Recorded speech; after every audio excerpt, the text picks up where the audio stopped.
Diddy facing 11 years for interstate charges right now. So says the prosecution that Diddy is facing 11 years for interstate charges. So says the prosecution. Some people were saying 2 years.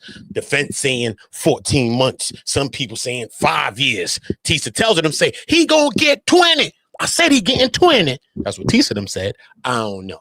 But what we do know is that we have the victim impact statements and we have the sentencing memorandum. So salute to everybody on the way in. I want everybody dropping a like on the way in. I will be doing a poll. So I want y'all slapping the poll on my great granny soul. Slap the poll because the poll is saying, what do you think he's going to get? Is it time served? What do you think? If you missed the poll and you're not live when I'm live, all you got to do is get in my comments on this video after it's live and let us know what you think he's going to get. That don't mean we're the judge, the jury, or the executioner, man.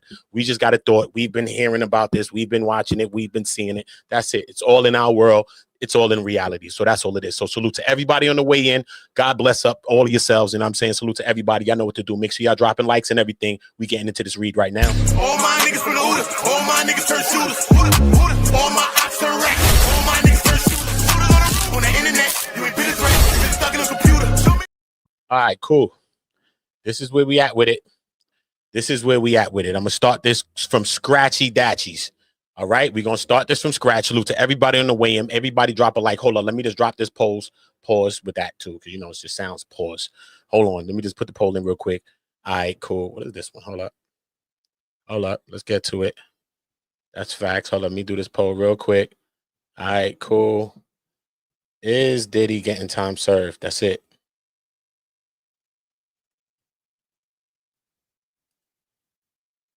That's it. So that means whatever he getting besides that. It could be more, it could be whatever. It could be 5, it could be 3, it could be whatever it is. But we know that he's been in there for like a year and change. So if he's going to get more than that, you just let us know what y'all thinking about the whole situation, all right? So let's get into this quick little breakdown. All right, where we at with it? All right, cool. You know, we here with it too. So salute to everybody. Let's try this again. Everybody slapping the likes from the way in. Everybody hitting the poll on your way in. You already know the vibes. All right, cool. I already got to page 3 on my last read. I should just start this from page 3 anyway. But this is Cassie talking about all of these things, all right? Which was a highlight point of the first beginning. I'm going to show you the truth, is that while the defense was arguing for the bail, they were saying that Cassie and Diddy's relationship was like this love affair type of deal. But in this, Cassie said this was far from some sort of love affair, wonderful thing. You know what I'm saying? She said it was horrible. She said it was horrible. It was horrific. You know what I'm saying? Look, this physical violence causes bruises. Makeup artist paid for by Sean would cover it up. You know what I mean? As well as permanent scars all over her body. And she went into really, really specifics in this. I read the first 2 pages on my last read. I really didn't feel the energy in there, so I started my stream again. So salute to that. All right. She said, during my time with Combs, I was in a constant state of hypervigilance, as I was always anticipating demands for SEX acts or otherwise fearing retribution for any perceived slight. My descent into substance abuse was directly correlated with the increased control over my body, my money, my freedom, and my free will. I used those D-rugs to push through the horrifying SES acts while he demanded and to numb myself to the physical pain and emotional turmoil I was constantly in, while the defense attorneys at the trial suggested at the time with Combs was akin to a great modern love story. This part right here I'm talking about, right here. This part right here, okay? Okay, so I just want y'all to take a look over on that. Okay, and I think that this is going to come to hurt Diddy in some shape, form, or fashion. Okay, give me 1 second.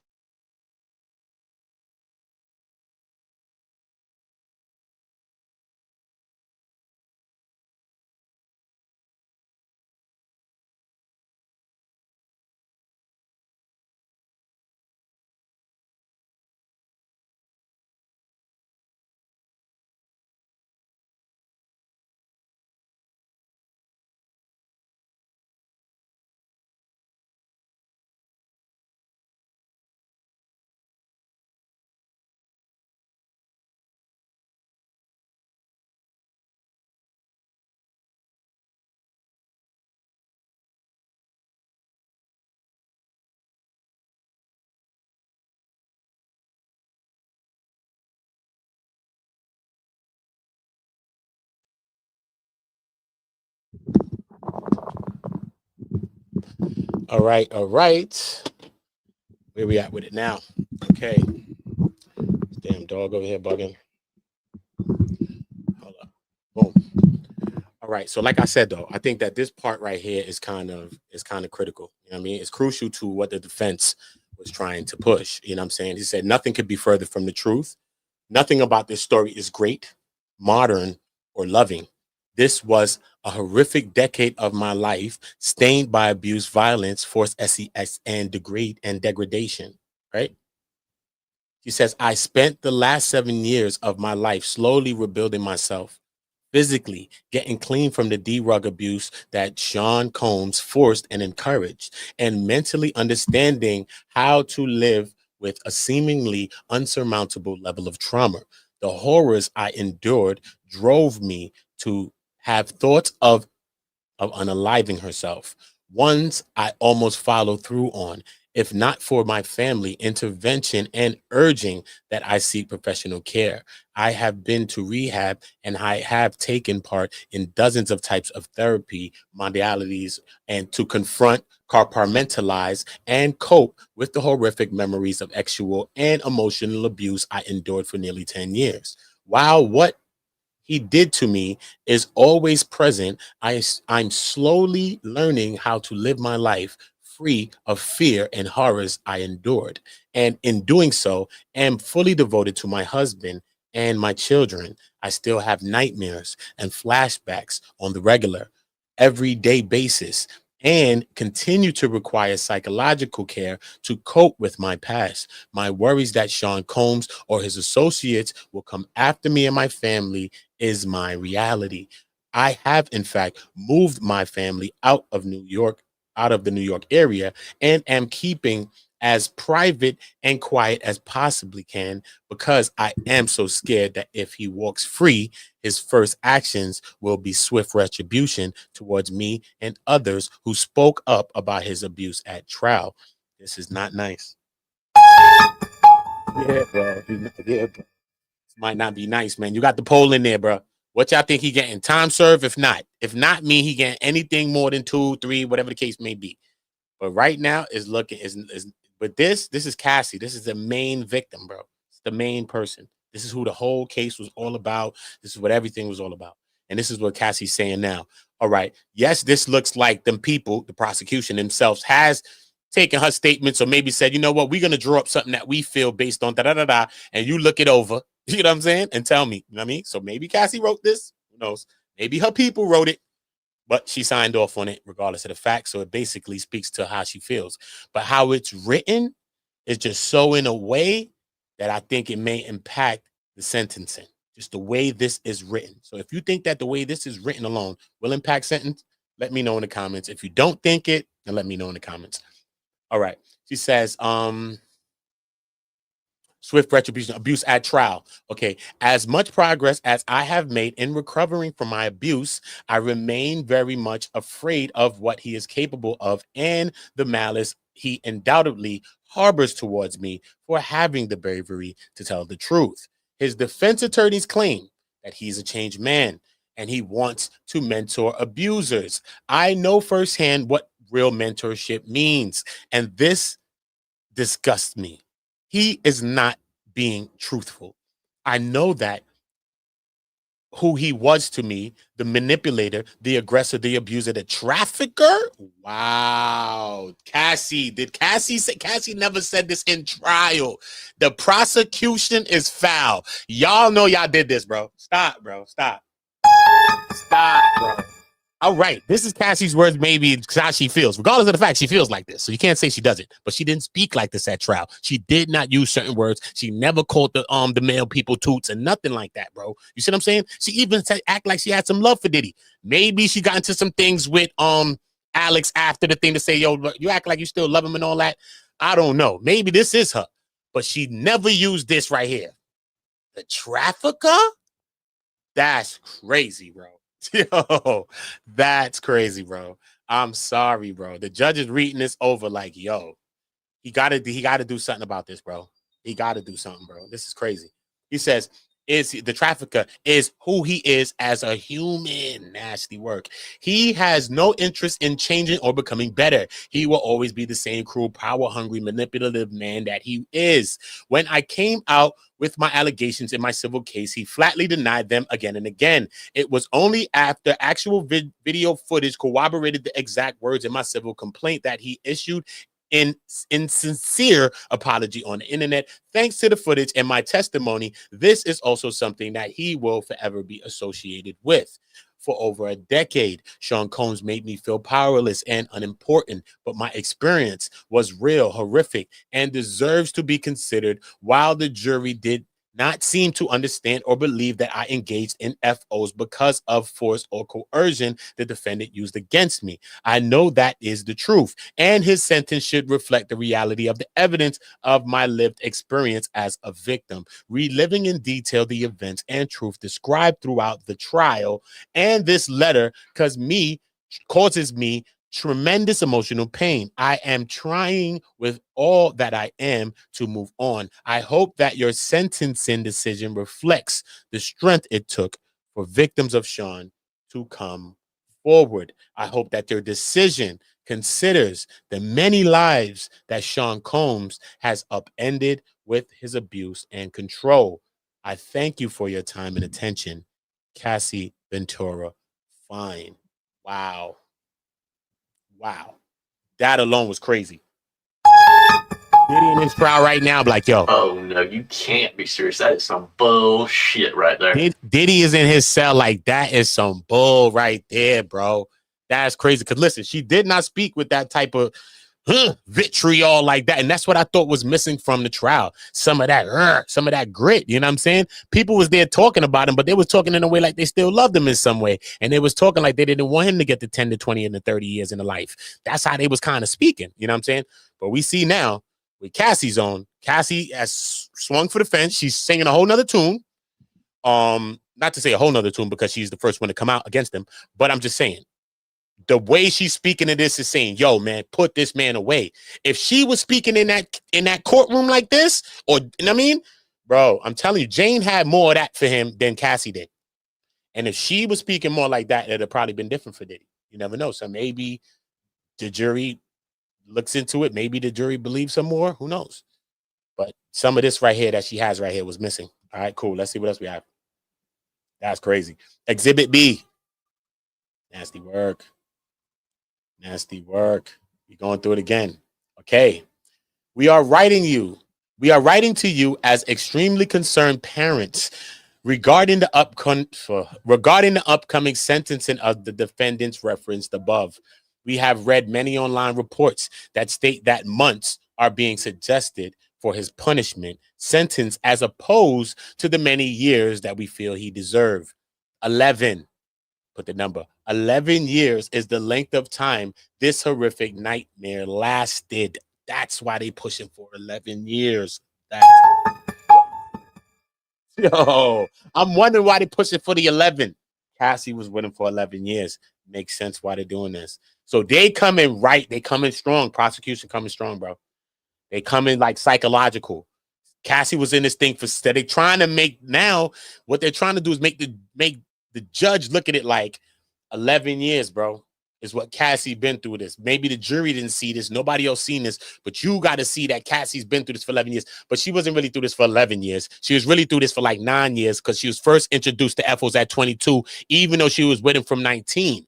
So if they really want to get crazy, they supposed to be pushing for 9.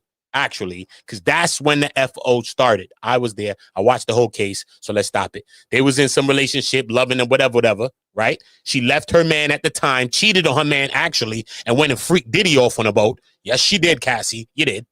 Okay, cool. So now you was with him for a couple of years. And when you were 22 years old, he introduced voyeurism to you. So we'll start that from 22 years old. So boom, right? Not from 19. But the grooming or whatever she feels probably started from that age, which prepped her or prepared her for her to be in that position, maybe. So maybe she feels that way, but she didn't speak in that manner during the trial. All right, 11 years is the length of time this horrific nightmare lasted. During that time, our daughter was beaten repeatedly and exposed to harmful and copious amounts of drugs. She was held like a prisoner, kidnapping, by the defendant. When her face told the story of a beating, she was coerced to perform sexual acts with strangers, toots, to be exact, for the defendant's own sexual gratification. None of the sexual acts were consensual, as there is no consent in a domestic violence relationship. I don't know if I go that deep, but this is the parents. Her mom's probably speaking. Some of that was consented to. Maybe some of it wasn't, because at times it was up. You know what I'm saying? She couldn't stop it. She had to do it during STD. She had sex on her menstruation period. While she was abused, she was putting makeup over abuses, going out still doing FO, still performing. Yeah, so it was a lot. It was a lot. But at times she probably wanted to do it. But this is her mother. So parents are always going to speak the way parents are going to speak. So we're not going to take away from her parent. You know what I'm saying? She said there's no consent in a domestic violence relationship. There was always a threat of violence. Everything she did with, for, and because of this defendant was self-preservation. She was, in actual fact, brutalized by the defendant's power and depravity. Our daughter is dealing with the psychological, emotional, as well as the trucks is going by. Hold up, bro. I don't feel like closing this. That truck go by. Cool. She says, our daughter is dealing with the psychological, emotional, and physical aftermath of the abuse that she endured at the hands of the defendant. She will be left to deal with the trauma of his abuse far beyond a 27-month sentence with time served, as suggested by the defense attorneys. We believe the charges that the defendant was convicted of are not only federal crimes, but they are also severe violation of human trafficking, of human self-worth and freedom. Severe violations of human self-worth and freedom. Clearly a vile abuse of power coupled with an immense disregard for human life. To sentence lightly in this case that involves such vicious abuses of our daughter's body, safety, and dignity is to dismiss her very existence. To sentence lightly would also send a dangerous message. That's what I'm saying is scary. Because this judge, this is what I've been telling you from this whole time, ever since this happened, that this judge has on his hands, that this case is unlike a lot of other cases. So how he rules on this case will basically set the precedence of how people in the future may get tried and charged with this case. So he also has that. So it's not just how he feels. It's not just that if he feels Diddy's did enough time, he also has to think about other people that might be charged with this crime in the future, because this charge hasn't been charged in this way, in any way like that, in a while. That's why they're citing these old cases. You see what I'm saying? So this is just like an extraordinary case. But she said it sends a dangerous message. A sentence that is handed down in months instead of years sends a message that such repulsive behavior can happen without meaningful consequence. In closing, we are her parents. Urge you to deliver a sentence that appropriately reflects the severity and depravity of the abuse, the breach of trust, and the suffering that our daughter experienced. The justice system must be a place where the voices of those who have endured actual and physical abuse are heard, believed, and honored with appropriate accountability. Thank you for your time and your consideration, Regina and Roderick Ventura. That's Cassie's mom and her pop. So that's nasty work. They penned that up. They penned that up already, right? Let me say, it's nasty work, man. And who's this one now? Let me see who it's gonna be. Damn, they said a lot. Damn, who's this? Capricorn Clark? Oh, this Mia. Oh boy, it's Mia, y'all. Nasty. Hold up. This is Mia right here, bro. Lord. Let me just check on my stream, see what's going on. Salute to everybody in the building. You already know. It's crazy, bro. What y'all think? Is Diddy getting time served? What we thinking? Y'all make sure I hit that poll. This is Mia, man. They got Mia statements, and Mia wrote a lot. Cassie's mom kept it short and sweet. Lucky. She'd even mention the things that she went through I mean, like the supposed extortion when he asked for the money. She'd even mention that. Diddy's lucky for that, bro. Look, he need to clap your hands, bro. You need to clap his hands that she didn't mention that. He says, I am writing to you on behalf of my younger self. Wow, that's how she started it. It's crazy.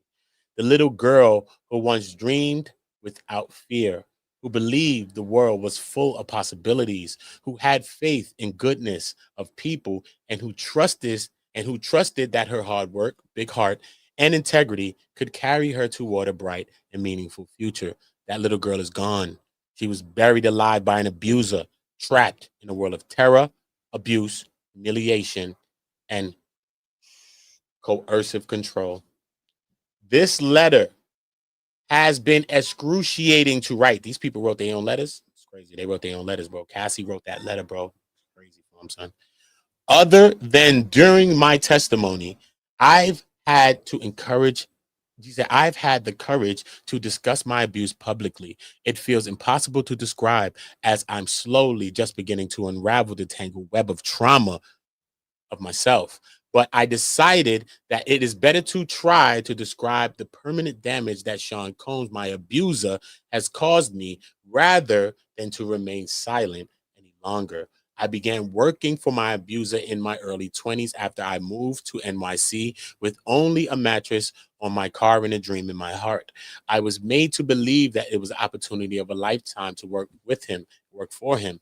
I was young and naive. I wanted to make a name for myself. I wanted to change the world for the better through my creativity. My dream was to one day become a writer, producer, and performer. In these early years, I was hopeful and I was innocent. From the start, however, my abuser preyed on that innocent, and what I thought was a once in a lifetime opportunity gradually became a never ending nightmare. I experienced manipulation, humiliation, coercion, and violence. I was groomed, exploited, and broken down. He stripped me of my freedom, my safety, my identity, my instincts, and my autonomy. He alternated rewards and punishments to break down my self worth and instincts, creating dependency and confusion. He dangled my dreams before me like a carrot, promising opportunity, mentorship, and advancement. He controlled every part of my life. I needed his permission for everything: when I could sleep, when I could eat, when I could use the bathroom, when I could go to my room, and even whether I could buy tampons. Oh no, you can't be serious. That is some bullshit right there. He created a life where nothing was mine, and I lived in a constant fear because his moods would determine my right to exist. Asking for compensation for my labor, including overtime requests or reimbursement requests for work related expenses, would lead to him throwing a tantrum, yelling, and sometimes throwing objects in my directions in an effort to humiliate me. He framed my request as stealing and made me ashamed to accept any income at all.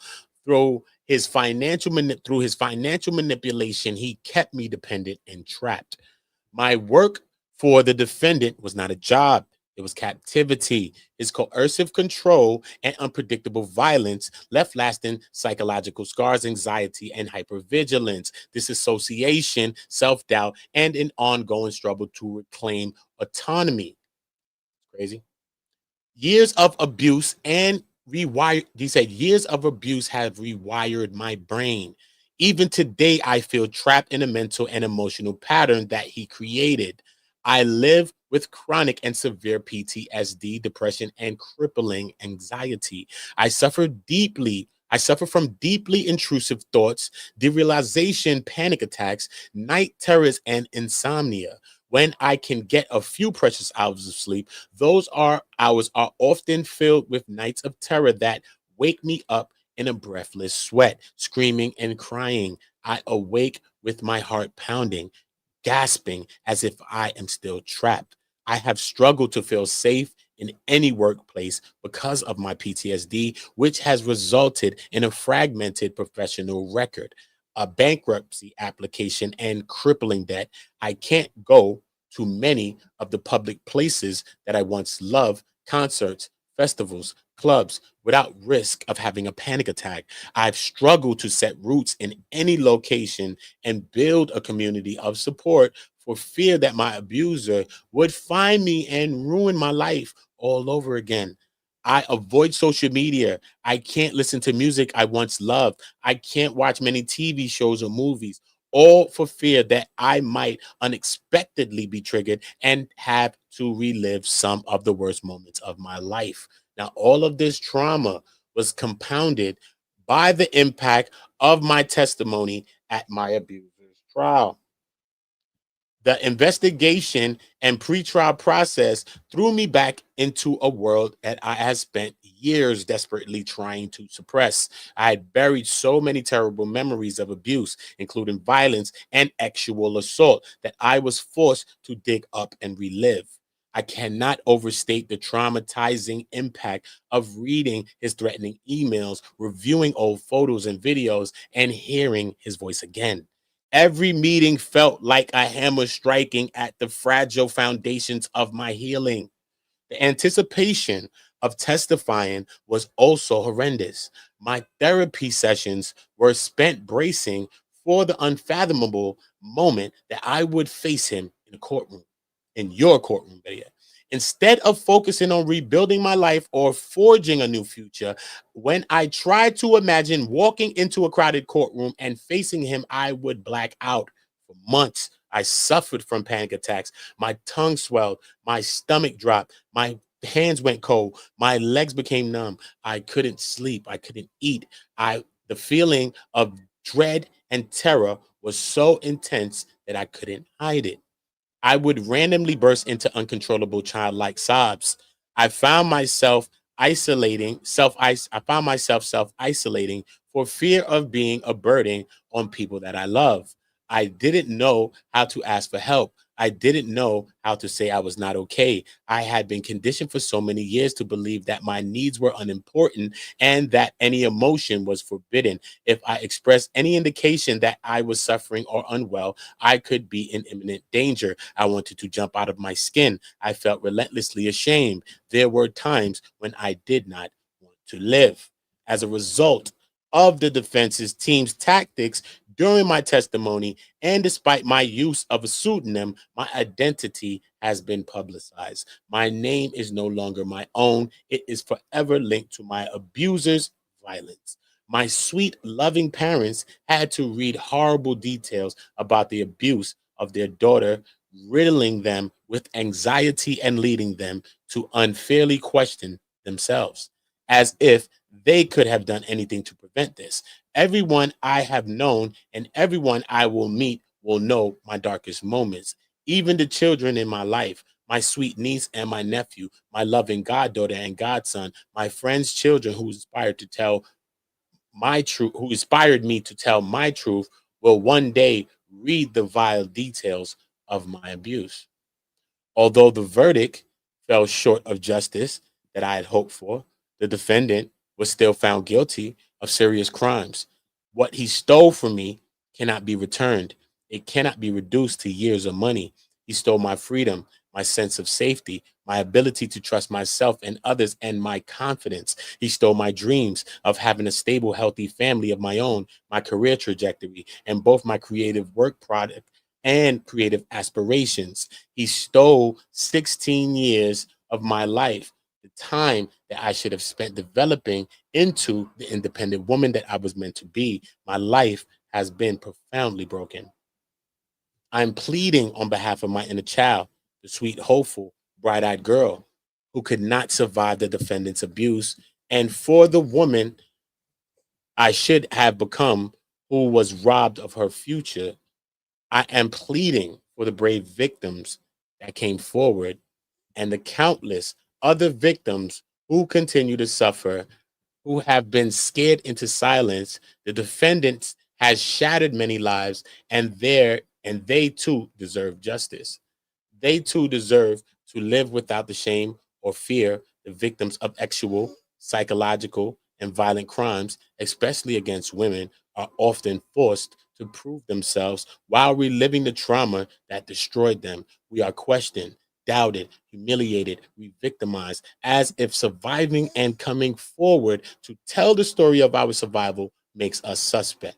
We are forced to serve a life sentence of living with the consequences of the defendant's abuse every day.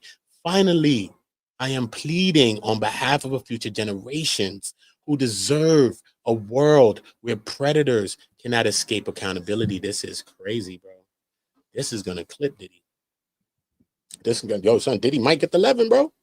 Nasty work. Diddy might get the 11.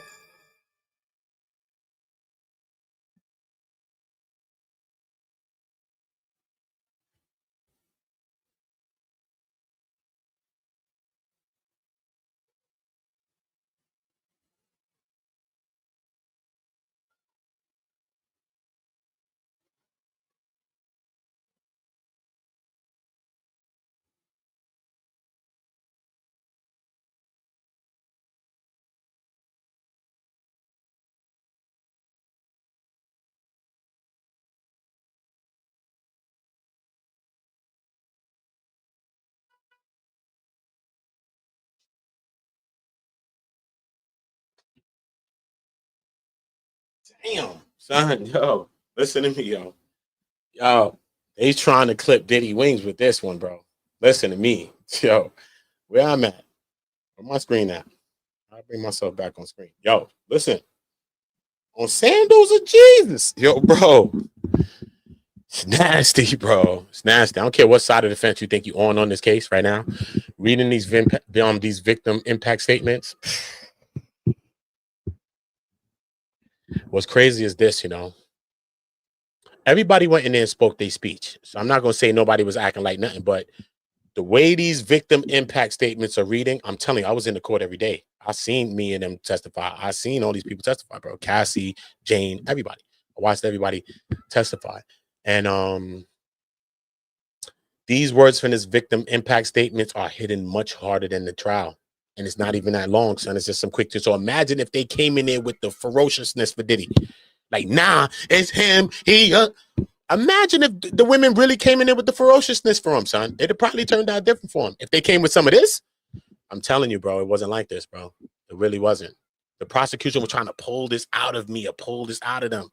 You know what I'm saying? Then we know that who went against me. I think Steele, right? I think Steele at first, and then he went at it a little bit. I think he called her a name or something like that, and then I think Westmoreland went at me. I think, right? Yeah, man, it's crazy, man. Let's finish up Mia's though. She says, Your Honor, I ask that you do justice through the sentence that you imposed on October 3rd, 2025. She says, the defendant's wealth, power, and fame should not place him above the law. These forces have shielded him for too long. Certain words you don't want to hear, some, because you know it's true that, you know what I mean, at that level and that power, you know what I mean, many people, you know, Diddy himself, you know, people getting away with that. They're getting away with a lot, bro. They're paying off people, and that's how it is when you up there. That's crazy. So when she brings that, that's harsh for him. That's harsh for him. Shielded him for far too long.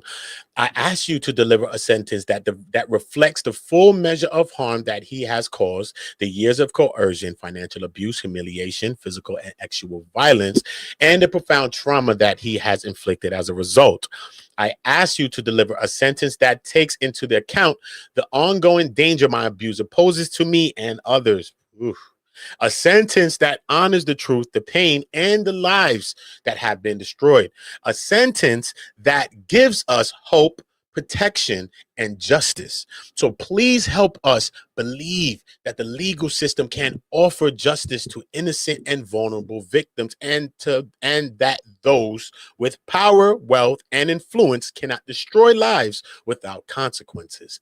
Help us to believe in a world where survivors are heard, believed, and protected. Help us to restore the belief that good can prevail. Help us to ensure that no one else suffers as we have. Help us to believe that justice can and does exist by holding our abuser fully accountable. Now, please, Your Honor, you have the power to show us, the world, and the future that our lives, our voices, and our truth in our humanity matter. Please help us with gratitude and respect.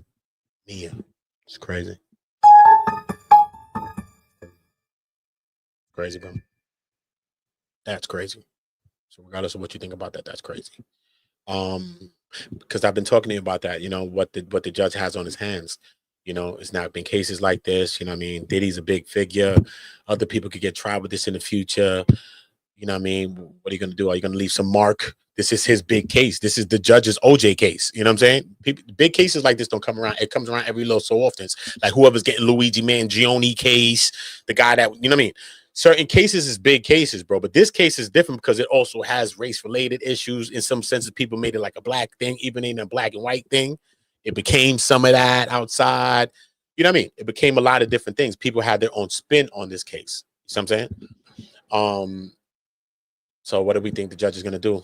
I don't know. But everybody hit the poll. Everybody hit the likes. And make sure you're getting that up.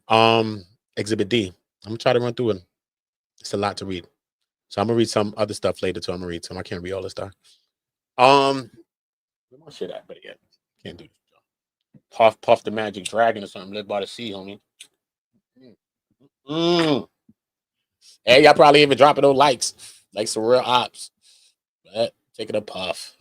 Magic Dragon, Obi. Don't tell me I won't download this and re-upload this to get me a little 1-2 view. Stop playing me. Good. All right, cool. Let me see what we got. Yeah. All right, cool. Let's see this. Let me max this so you can see it. Boom, max up. All right, this is where we at. Who the hell is this now? See how long it is? I want to skip. Oh, Capricorn. She did a short little. Okay, cool. So she gonna go into us.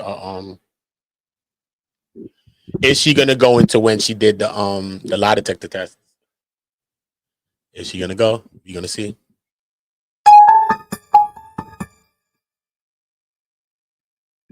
I testified in your courtroom in this case in May of 2025. As you heard, I worked for Puff from 2004 to 2012. And during that time, I got to know him very well. Since Puff fired me in 2012, he has had me blacklisted from the industry. And I have had to take on multiple jobs to garner anything near my worth. Today, I am a single mother to a nonverbal autistic little boy living in Los Angeles. This ordeal has taken 14 years of my life, my career trajectory, and halted at 33 years old. What I lived through working for Puff, and in particular, the events of December 2011, altered the course of my life and have haunted me for years. I feel that I paid with my life for the events that transpired that fateful day we had to relive in federal court. I never wanted this. For many years, I could not tell my stories and lived in fear of Puff and fear of how I would feed my son. About a year and a half ago, HSI case agents found me and asked me what happened. Those agents changed my life. And I would like to say to the Southern District of New York is the epitome of prestige and professionalism. I was handled with the ultimate of care. But testifying publicly in front of Puff and his supporters was one of the hardest moments of my life. Every last word you heard from me was the truth. Yet I felt, and to be honest, still feel like I had to fight to prove that I am a victim because the purpose of kidnapping me wasn't for sex trafficking. What it was for was something more serious, more sinister, and more grave. Violence and absolute power unchecked in the ultra rich and famous. It's insane to me that all of the things that people heard, 2 counts of tuition of men, is the only thing that remains on the table. I wanted to speak up, tell the truth, and do the right thing when I was asked to testify. But I am afraid that women and girls in America feel less protected than ever watching what just happened. The lesson seemed to be that we should not speak up, not call law enforcement for help, and not say anything, but instead keep our head down and try to make our way. Regardless of what happens to us, I am afraid that this may be one realistic way to proceed in a modern world. The last ray of light is that you provide justice to us. You have a chance to finally help him know that he cannot just do what he wants to do to people.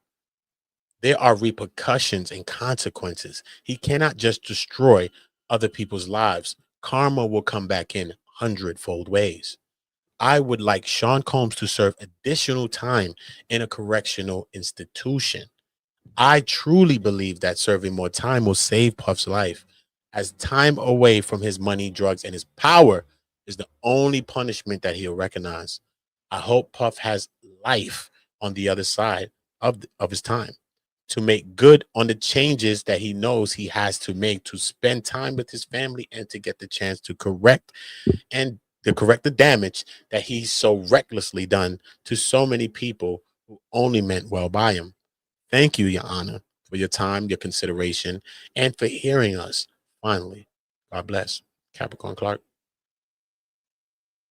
Crazy. Yeah, they kind of clip Puff. Who this? Like to see who it is, bro. What? Who this? Jane? Gotta be Jane, son. All of this? Come on, this gotta be Jane. Mr. Combs. Oh, this probably the chef. This is not a good man. Oh, this Deontay. Oh, this Deontay Nash. Damn, Deontay wrote a book, bro. Deontay different, bro. Deontay Nash wrote a book, homie. Deontay wrote a book, son. But think about this, though. Everybody can get some bread, though, in some ways. If you experience some trauma, you know what I mean? You can have a civil suit against them. He traumatized you in some way if it's in a 10-year period or something. It's crazy. Nasty work, bro. Nasty work. Let's see what Deontay was saying about it a little bit.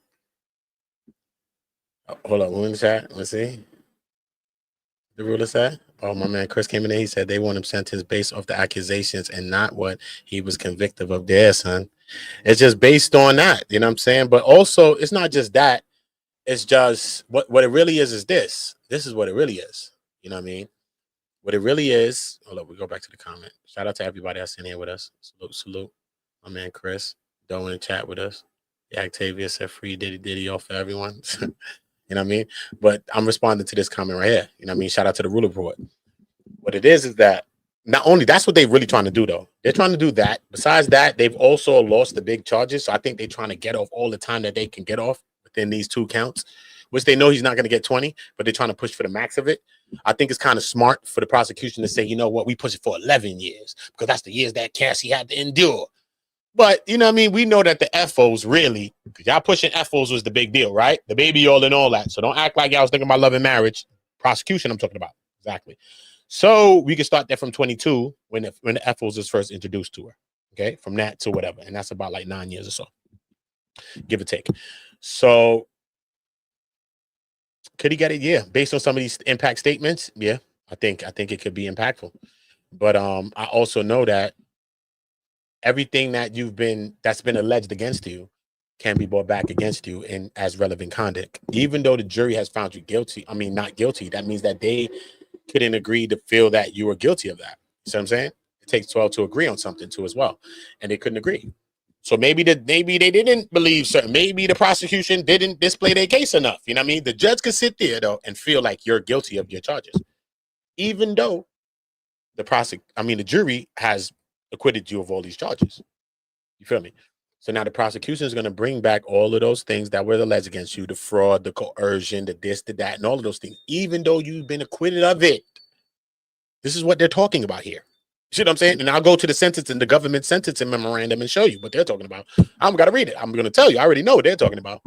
They're going back into all of that. The beatings, the violence, the dan.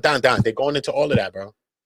So just because you only got these 2 interstate charges, ain't no beatings in that, right? There's no beatings in his 2 charges that he got convicted of, right? No. It's paying for 2 men to come through to engage in tuition acts. That's what he's charged with, bro. But yet, abuse and violence keeps being mentioned. Even the judge mentioned it when he denied his bail. He said just based on those things alone, based on the physical violences, you're denied bail. Just based on the physical violence that you and your defense team own up to, because they've owned up to it from the very beginning, from the opening statements. Open the argument, whatever. I'm saying. So will it come back to bite Diddy in the you-know-whats? You know what I mean? It's a nasty one, though. It's a nasty one. Let's see what Deontay's talking about. Some water. Deontay, what you talking about, Deontay, man? Deontay's a trip. Let me see. Deontay's a trip. He was in the court bugging out, son. Straight. Talking about he trying to hook people up with, what's his name? Michael B. Jordan.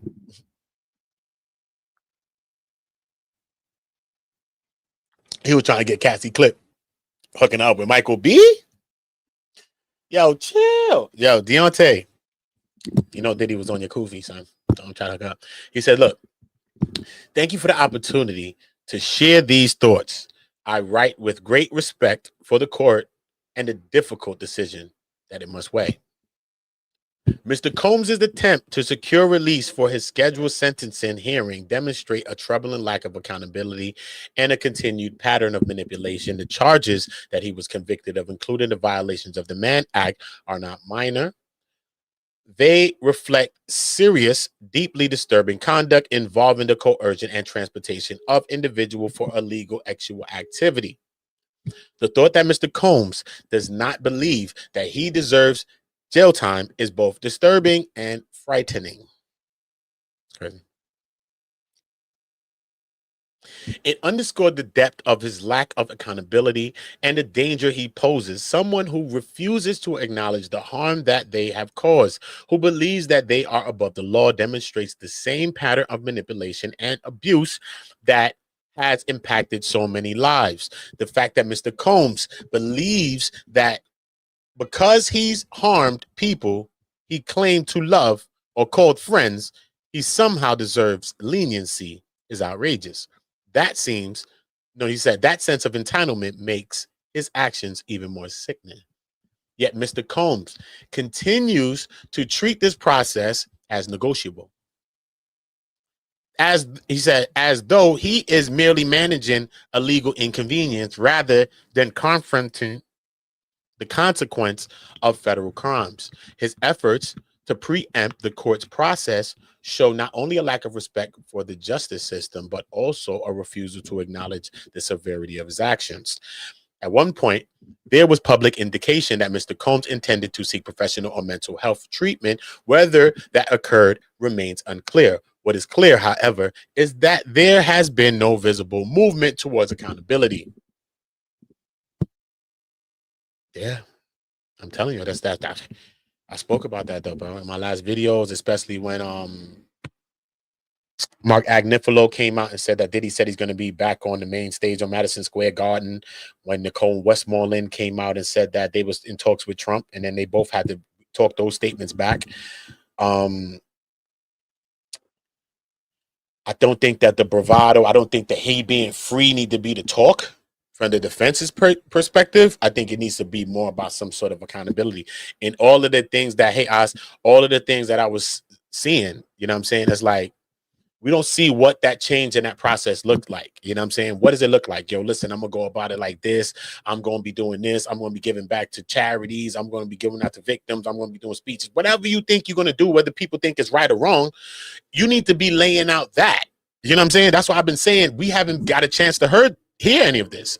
So maybe when Diddy gets a chance before his sentencing, maybe he gets a chance to speak. Maybe he can speak. And maybe if he can speak, he could speak of some of these things. We just don't want to hear the surface level stuff. Oh, you know what I'm saying? Listen, just the charges and just his relationship with Cassie or Jane or to any of these other people, which we understand he was acquitted of certain charges. That's one thing. You know what I'm saying? What they want to hear is what you doing to change. Okay, you said you're taking a program in the jail. Okay, whoop-de-doo. Like Young Thug said, whoop-de-doo, bro. Okay, we understand that once you're in the facilities like that, you're going to take programs, whether you rehabilitating or not. You're going to do these things because these little programs and things help you with sentencing, help you with getting things off your time. It shows good if you go to the board or whatever. You know what I mean? Things like that. These little programs help you with that. That don't mean that you're going to really, really learn, because really the best programs that he's really going to get is outside in the free world. Come on. How really good do you think is a program in jail going to be, bro? Come on, let's stop, bro. Let's be real with each other, bro. Them people that working in jail, people don't want to work every day, no matter where they at, Burger King, wherever they at. You think people really want to work in the jail? Unless they really in there doing some illegal shit and they got some friends that's in the jail? Come on, bro. Who really, really want to work? Think about it. And you in a jail at that, risking your damn life. Think about it, bro. Let's really think about it, son. Trust me, son. If you got to mop a floor, son, you might mop half the shit because you don't really want to work. Just be real, son. So think about that. But I just think like I think that these impact statements are one also these impact statements, they're very like strategic. You know what I'm saying? Because Cassie came in one aspect, the family pushed for their time. Capricorn Clark came and pushed to, I mean, at least to the senses of knowing him from this time, and this will not change him. He has to stay in jail. Now here comes Deontay Nash pushing that he's pushing this lack of like this power trip that he's on.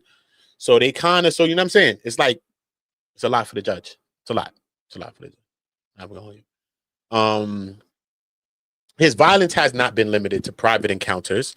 The orchestrated FOs to assault on staff and strangers, his behaviors have left a long trail of victims, many whom still live in fear. Some of the worst abuse was inflicted on people who he claimed to love. This is not the story of one or two isolated incidents. This is a story of hundreds, possibly thousands of people whose lives have been scarred by his unchecked power and brutality. Mr. Combs must also refrain from comparing his crimes to those of others. Wow. No, they not. No, they not. No, Deontay. Yo, Deontay's coming for his goofy. What? Remember, they cited a couple of cases. They cited the Chavez case as one, and they cited the Stebic, Trowbridge, and Tills case, which was a case that these three guys was caught up in the tuitions, the same charge that he got, interstate tuition, carrying some women to another location, cross state lines to do the acts. But it wasn't for money though. It was like he was just busting toots. One of them, Trowbridge or Tills, or one of them was busting toots. And then his man's, he like, yo, I got some toots. And his man's was busting toots. And then he was like, yo, what up? He was talking to the toots. He like, yo, what up? Yo, I got some homeboys, some fraternity brothers. They probably cross state lines, wherever. They over here somewhere. Because it's in New York, they got charged. So probably they carried them to Buffalo, upstate, whoever knows, whatever. I knew at the time, but I'm telling you. So he carried them cross state lines. So this is where they got the charges. But at that time, they never got remanded. So they was able to be freed and wait till their trial and go to trial free, back and forth to their trial until their trial was over, which one of them received like a year in jail and the other two guys received probation. But the other two guys had less involvement. One guy only traveled with the women to the place once. He brought them across the state lines, but he never bust them. He never had no SEX with them. The other guy traveled maybe a couple of times with them, but I think he bust them. But he himself traveled like 6 or 7 times with them, and he was just clipping them. So they gave him the year. So that's why Diddy's people was trying to say he should get the 14 months. You see what I'm saying? 15 months would be like excessive if he even gets the 15 months. You know what I'm saying? So now for him, Deontay Nash, to come here and say this now is big boss. Who's saying this? Is it Deontay? Does Deontay think like this? Does the prosecution think like this? Jinkies, yes, they do. So regardless of the fact, the prosecution is going to take your statement and they're going to dress it up. They're going to make it look right. They're going to put whatever their parts they think in it. They're going to make each statement vary so they all come to the same point, but they don't, because you can see the same words that's in them. Why would they both say the same words? Like the trajectory of my career and things like that. Mia said this. Capricorn Clark said the same exact words, the trajectory of my career. Why? See what I'm saying? The prosecution is tailoring this to go in the way they want it to go. Obviously, Capricorn Clark, Deontay Nash, Cassie, whoever else has signed off on it to say, all right, no, that expresses how I feel. You know what I'm saying? You might draw up something, send it to them. Then they send you back something, say, look at this. You say, nah, that actually, and I think that was some of this, because I don't know how Deontay Nash would say this. See what I'm saying? But this still hurts Diddy. This line right here hurts Diddy a lot. Okay? As much as when Cassie said, they talking about some modern love story. She said this wasn't no modern, this is with no love. This is some horror. That's harsh. That's harsh for Diddy. All right, cool. Mr. Combs must also refrain from comparing his life and his crimes, to those of others. His conduct stands on its own and has set a new legal and cultural precedent. Son, listen what I'm saying. I just told you this.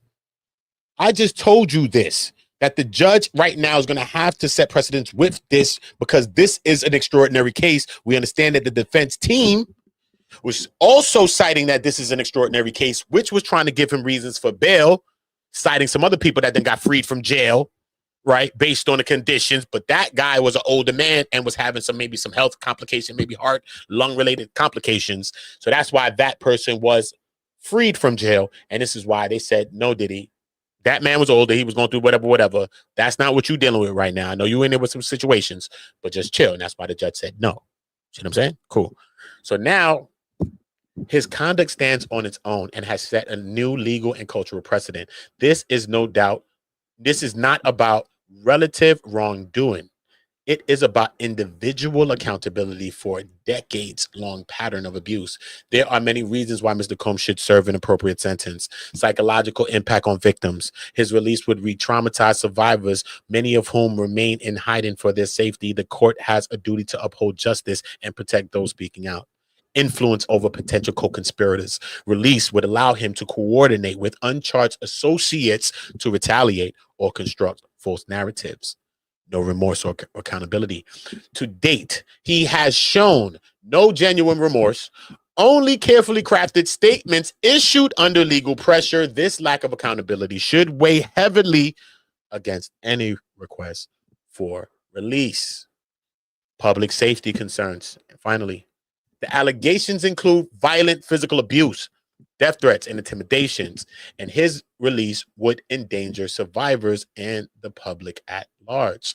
Beyond legal concern, I want the court to understand the very real lived impact of Mr. Combs' abuse. This man has harassed everyone around us, including friends and business associates, so relentlessly that people no longer wanted to work with us or even spend time with us. We were ashamed to leave the house. The balcony he hung Bonner from, a place that once offered peace, became a site of terror.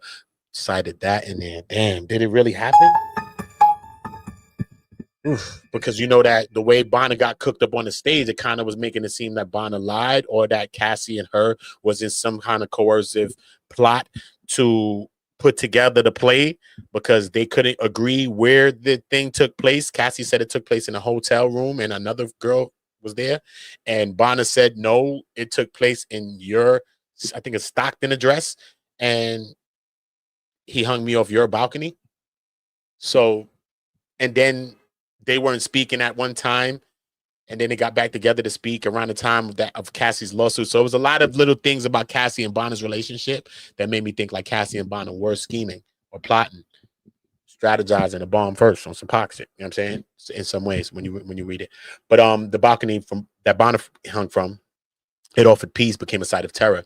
The home he held me in against my will was my own. The keys and phone he stole were possessions I had earned through years of hard work, and he robbed me not only of safety, but of dignity. His reach was suffocating. He has caused lasting damage to the lives and careers of nearly everyone in his inner circle, past, present, and likely future. Some complied willingly, many more felt coerced. He taunted victims through songs that contradicted the truth, creating false narratives that could never safely be challenged because of the fear that he instilled. He pursued Cassie through her friends, despite both of us telling him she wanted no contact, and tried to manipulate situations by offering favors if I helped deliver her to him. He has openly declared to his victims that he does not respect or care about the legal systems. If he does not respect the court should not extend him any leniency. I do this not just for myself, but for every mother, father, child, grandparent, sister, brother, boyfriend, husband, wife, friend. This is Deontay Nashman. This is him, John. This is the person he is. I do this, and he animated. I do this not just for myself, But for every mother, father, child, grandparent, sister, brother, boyfriend, husband, wife, friend, artist, intern, employee, and assistant who sacrificed for a man who only abused them in return, I have watched people take trains, move across the country, leave their families, and dedicate themselves fully, only to be mistreated, exploited, and silenced. Some of these same people have even left the entertainment industry entirely because of his actions.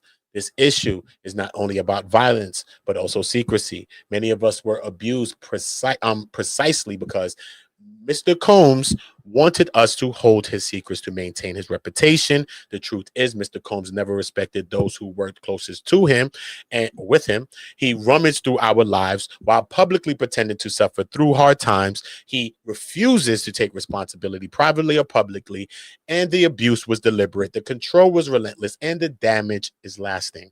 The same ailments Mr. Combs now claims as an excuse are the very ones he has carried with him throughout his years of touring, conducting business, and abusing those around him. They never stopped him from being violent, abusive, or intoxicated when left to his own devices. They should not serve as an excuse now.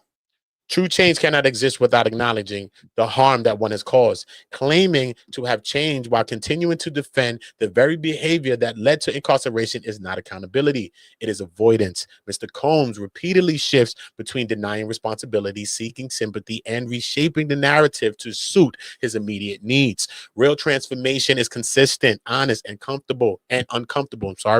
It does not depend on who is watching or what outcome is desired. Until he confronts his own actions as wrong and takes full responsibility, any claim of change is hollow.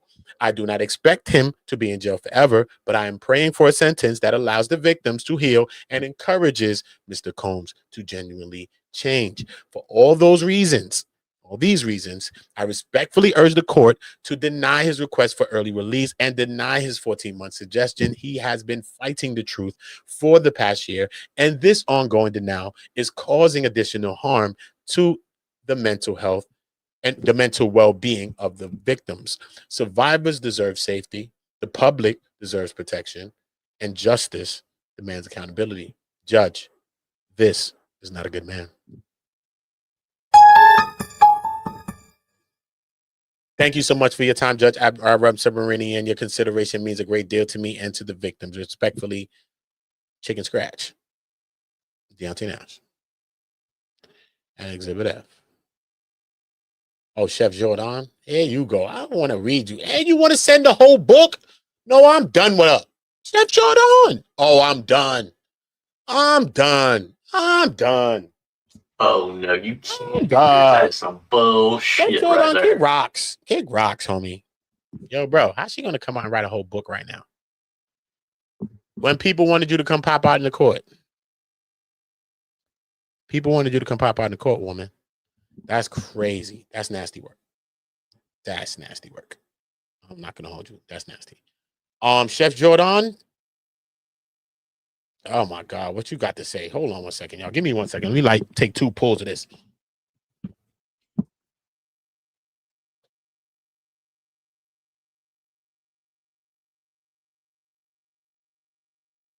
bro, that's nasty, bro.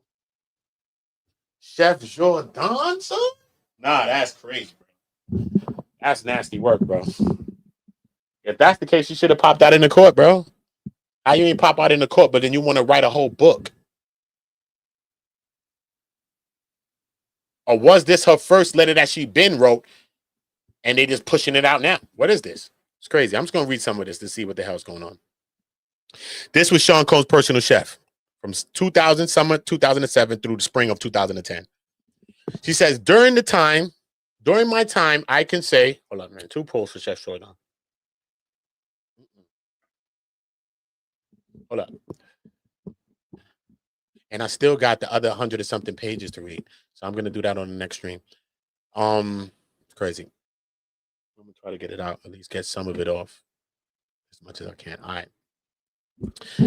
During my time, I can say, everybody hit the poll that's here. It doesn't matter who's here. YouTube be acting up with the notifications. Make sure that y'all have the notifications on all if you're not getting my notifications at all. Unsubscribe, subscribe back, and hit the notification bell to all. All right. During my time, I can say that I was extremely overworked, underpaid, mentally abused, exploited, and at one point I was assaulted by Sean Combs. Not only was I exploited by Sean Combs, I was also exploited by his HR executive staff. Throughout my time there, they would constantly manipulate me into silence and staying in my position by saying that they would get help to ensure I had off days. There was so, come on, man. Come on, bro. I don't care about your job, bro. Hold up, man. Let me see. Skip. Over the head about your job, lady. Straight. This was the toxic and abusive workplace. Okay, let's go from there. Environment that I've ever been in my entire career. It was extremely traumatizing to relive all of this. It was hard to live through the first time around in my mid-20s. Now in my mid-40s, a lot of things I was too young and naive to understand, but the reality of it all is cemented in my mind now. I have spent the past year and a half in a constant fight state or flight mode, and I am currently trying to heal and repair all of the damage. There was also a time in which Sean Combs threatened my life to keep me silent about his abuse towards Cassandra Ventura Fine. I have a journal from this time that I've never read until Cassie's case came out in November 2023, and it was like opening Pandora's box and reading what my 20-year-old self endured. I was there to witness the start of Sean Combs and Cassie's relationship. This has been an extremely traumatizing time in my life the past year and a half, having to unearth the past and relive it all again. I have never forgot what I experienced during my time there, but I for sure buried it in order to survive. I spent the past 18 years building my career in the high profile sector, and this case has destroyed that life I worked so hard to create. When you become personal staff to high profile people, you become part of a secret society. Discretion is the foundation. I didn't willingly participate in this case. What I recognize now, this is what happens with collective silence. My silence gave Sean Combs the space and time to grow into a more violent criminal. It's not good. When I started working for Sean Combs, he and Cassandra were in the grooming phase. What? That's how she described it? That's crazy. That's crazy. So then that's why they push her for the 11. They saying that he spent the first couple of years grooming her, basically, just preparing her for the FOs. So that's what the prosecution is basically saying. So if you feel that, then, you know what I mean? You could feel that. You know what I'm saying? Because she was 19. She was younger. He was 32 or something crazy. You know what I mean? You could know better. You should know better. You're a grown man. And you wouldn't want nobody treating your daughter like this at all. You'd have probably been in jail right now, Diddy, if somebody was even trying to do any of this to his daughters. Straight up. So therefore, that's kind of, you know what I mean? Look, she was 19. He was 36. My bad. He was 36. What I said, 32? 36 years old. My bad. It's crazy. So you're supposed to do better by this. Just based on this alone, it's 36 and this, yeah, you're supposed to do better by that. There were lavish dinners, shopping sprees, etc., all in the guise of creating a new artist. Sean was working her down like men with money do. I was there in Miami when their working relationship turned romantic during that weekend when they kissed in the bathroom and they had sex in the boat. I saw Cassandra provided copious amounts of D-rugs. I encountered her extremely high, out of her mind, and offered her food to help bring her down. I witnessed Sean cursing his assistant, David James, out for not having condoms on the yacht. I remember thinking that it was crazy and gross. Like, why is he so mad about condoms not being on the yacht? It's never that serious. It stuck out in my mind because that's when I knew that this was no longer a working relationship. They were both extremely high the whole weekend, and really thereafter, I saw Sean abuse prescription meds, weed, and ecstasy. Throughout those early months, it was heavy D-rug use. I saw him extremely controlling, and I would say that there was an obsessive nature about them. He would go on D-rug binges about them. Obsessive nature about them or him. Obsessive nature about their relationship. Is he saying both from Cassie and him? That's a key word for us to look at. This them, that's right here. See what I'm saying? Why is it them and not him? All right. He would go on the D-Rug binges and he wouldn't let any of us sleep, let alone get any breaks. I was working 17 to 21 hours a day, 7 days a week, and I worked for almost 2.5 to 3 months straight until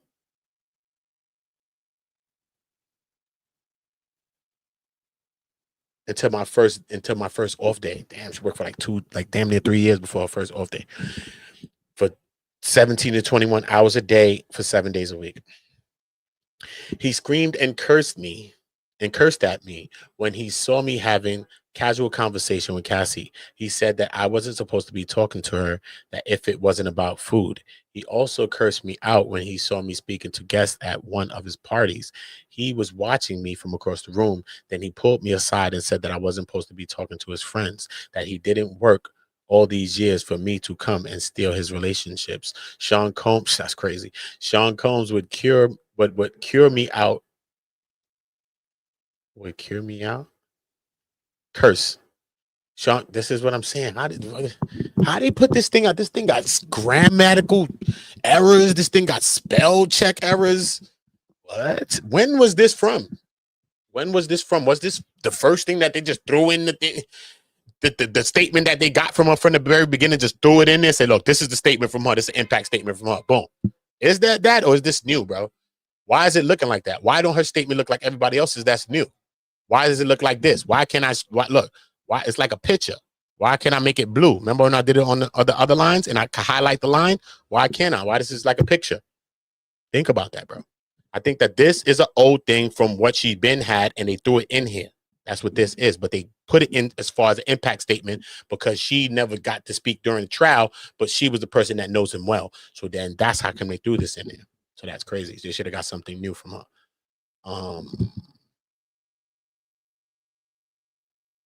He said he would curse me out if I fed people without permission. See, would cure me out. See, cure me out.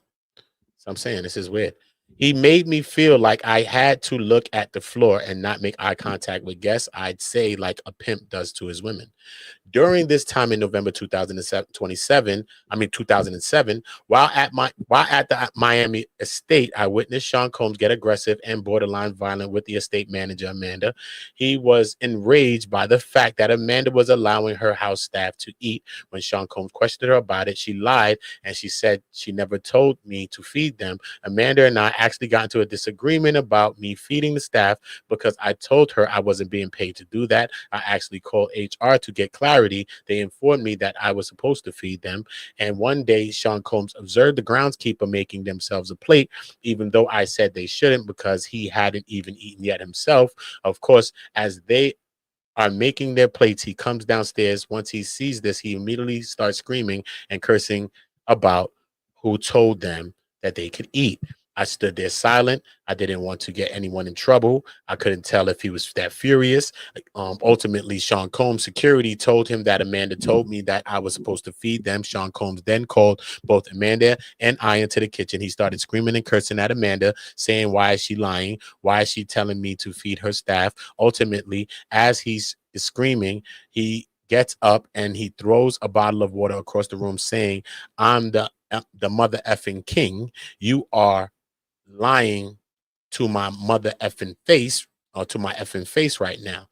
Amanda was saying that she told me to only provide leftovers to her staff. I told her to just tell him the truth. Once he threw the bottle of water, I got up and called Dia in HR, and I used a phone where he couldn't see me. I asked Dia what I should do because I thought that he might hit Amanda, and I was instructed to get security to separate them, which I did, all while leaving the phone down on a ledge so Dia could hear everything. Amanda resigned not long after that incident. I believe it fractured their working relationship. Amanda and I never recovered. She blamed me for the incident. Soon after this trip, my hair started falling out because I was having anxiety attacks and heart palpitations.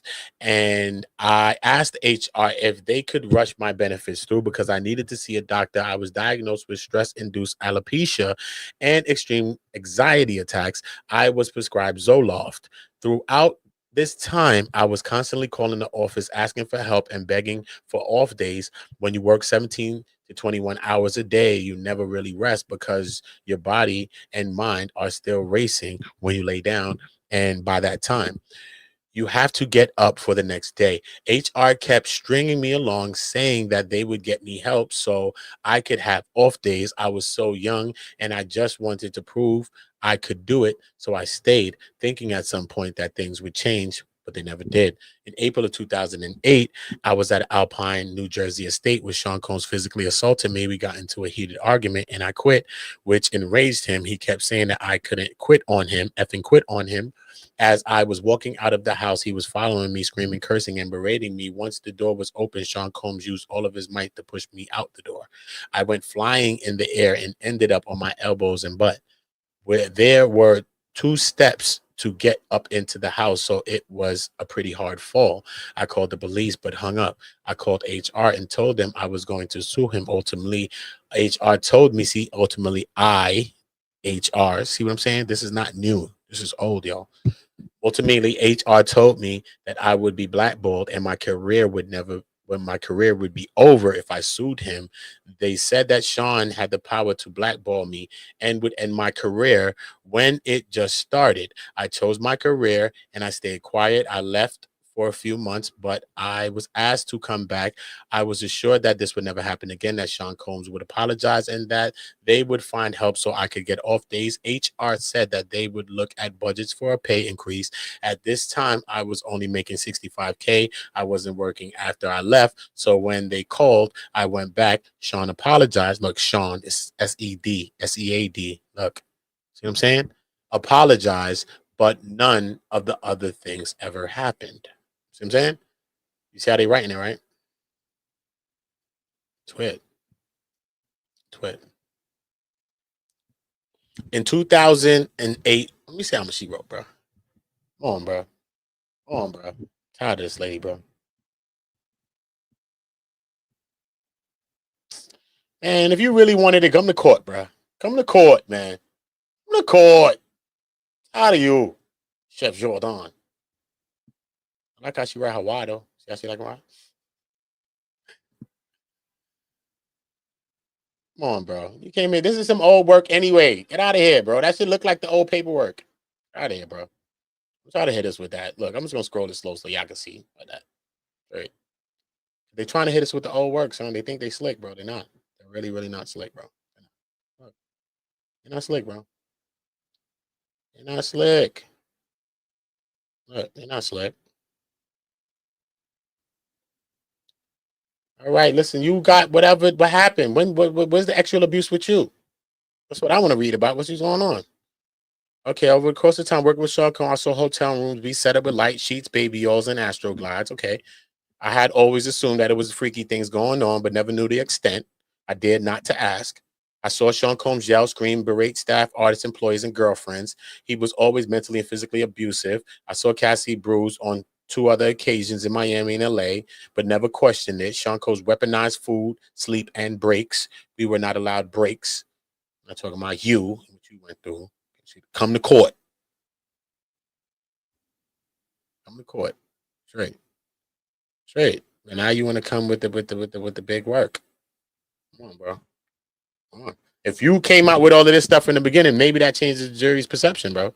So I can't really jack people that, you know what I mean? You want to say I believe in victims, but do y'all really believe in victims? Bro, let's think about it. People that Diddy was Diddy's friend, do they really believe in Diddy? Ain't nobody pop out for him.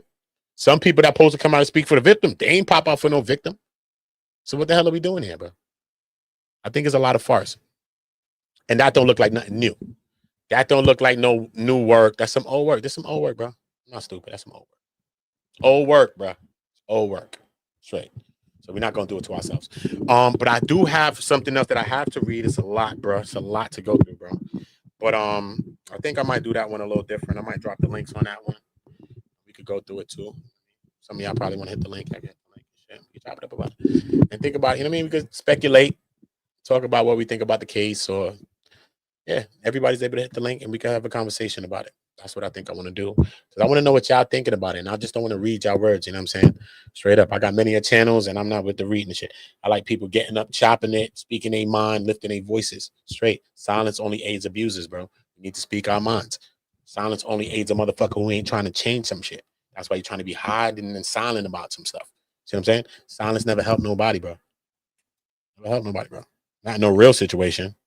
You don't want a motherfucker to be silent when you're going through some real shit. Sometimes it's good to be quiet, homie. But anytime you're going through some real shit, you don't want nobody to be silent. Eh? Speak up, right? Exactly. So we're going to keep that in our mind. Salute to everybody in the building, though. I don't know what y'all think is going to be for Diddy.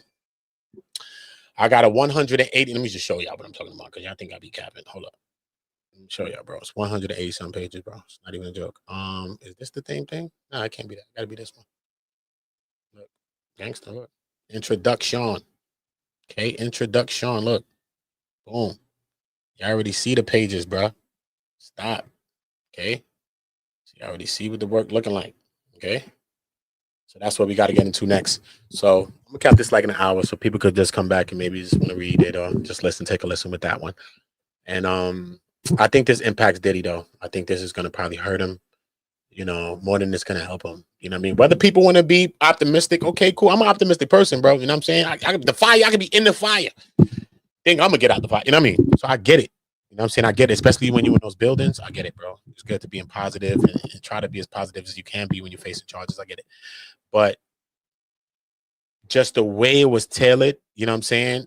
I don't know if these people wrote these things on their own, had help on this, or wrote what they felt and gave it to the prosecution, and the prosecution dressed it up for them, or the prosecution drafted something up based on their stories or their whatever they felt and sent it to them and said, any correction that you want me to change it.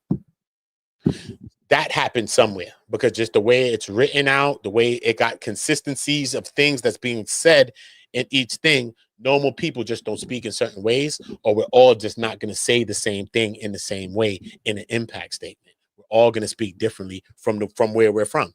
You know what I'm saying? We're all going to speak different. I mean, from where we're from in ourselves, from where we're from in the world, we're just going to speak things differently.